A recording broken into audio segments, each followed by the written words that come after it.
रंग दे बसंती coming soon. रंग दे बसंती coming soon. रंग दे बसंती कमिंग सून।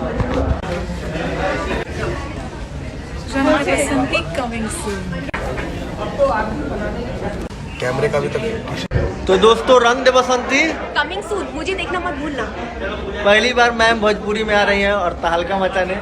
इनका लुक के तो हम हिटलर दीदी से ही दीवाने हैं। और साथ में हम लोग काम किए हैं, बहुत मजा आया है ma'am. Thank you so much, thank you so much. बिल्कुल देखिएगा, खेसारी जी के लिए भी और मेरे लिए तो स्पेशल भी देखना। क्या कौन सी मूवी? रंग दे बसंती। रंग जाइएगा आप लोग रंग दे बसंती के रंग में।